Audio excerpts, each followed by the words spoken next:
MP আনারকে হত্যার জন্য গ্রেপ্তারকৃত দুই ঘাতকের মধ্যে ফয়সালকে হৃদরোগী এবং মোস্তাফিজকে কিডনি রোগী সাজিয়ে ভারতীয় ভিসা করা হয়। সম্প্রতি ১৬৪ ধারা জবানবন্দিতে এসব তথ্য জানায় আনার হত্যার সাথে জড়িত ফয়সাল ও মোস্তাফিজ। এদিকে আনারকে হত্যার উদ্দেশ্যে অপহরণ প্রতিবেদন জমা দেওয়ার জন্য ৮ আগস্ট দিন ঠিক করেছে আদালত।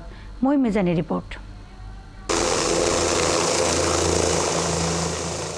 সীতাকুণ্ড এলাকা থেকে আনার হত্যার সাথে জড়িত দুই আসামি ফয়সাল সাজি ও মোস্তাফিজুর রহমানকে গ্রেফতারের পর তাদেরকে অধিকতর জিজ্ঞাসাবাদের জন্য রিমান্ডে নেয় ডিবির তদন্ত দল।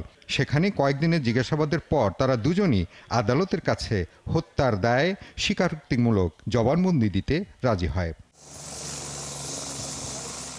জবানবন্দিতে এই দুজন বিচারকের কাছে জানায় তাদেরকে পাসপোর্ট ভিসা থেকে শুরু করে ভারতে যাবার জন্য সকল ধরনের খরচ ও প্রয়োজনীয় কাগজ করা হয় আখতারুজ্জামান শাহিনের তদারকিতে, আর সেটি করিয়ে দেয় শাহিনের ব্যক্তিগত কর্মকর্তা সিয়াম হোসেন। আর তাদেরকে ভারতের ভিসার জন্য ফয়সালকে হৃদরোগী ও মোস্তাফিজকে কিডনি রোগীর ভুয়া কাগজ বানিয়ে ভিসার আবেদন করা হয়। যে শাহিনের পিএস সিয়ামের মাধ্যমে তারা ভুয়া কাগজপত্র, যেমন ফয়সালকে হৃদরোগী, মোস্তাফিজকে কিডনি রোগী সাজানোর কাগজপত্র, ভুয়া ব্যাংক স্টেটমেন্ট এবং তাদেরকে বিভিন্নভাবে কাগজপত্র তৈরি করে তারা ইন্ডিয়ার ভিসা তারা পেয়েছিলেন। ১৬৪ ধারা জবানবন্দিতে ফয়সাল ও মোস্তাফিজ আরও জানায়, আনারকে হত্যার উদ্দেশ্যে কলকাতা যাবার পর শাহিনের কলকাতা অংশের পিএস পিন্টুর কাছ থেকে ক্লোরোফর্ম নেয় সিয়াম।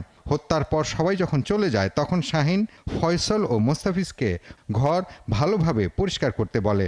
শাহিনের যে পিএস পিন্টুর কাছ থেকে ক্লোরোফর্মটা সিয়ামের মাধ্যমে রিসিভ করে বাসায় নিয়ে যাওয়া, তারপরে চাপাতি বাসায় নিয়ে যাওয়া। যখন হত্যাকাণ্ডটি শেষ হয়েছে তখন একে একে সবাই চলে গেল। সর্বশেষ ফয়সাল এবং মুস্তাফিজ কিন্তু ওই বাসায় ছিল সঞ্জীব গার্ডেনে, এবং সেখানেও শাহিনের সাথে তার কথা হয়েছে।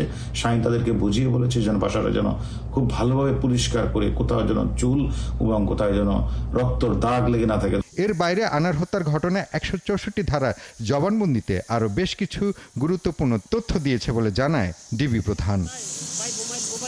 মহিম মিজান, ৭১, ঢাকা।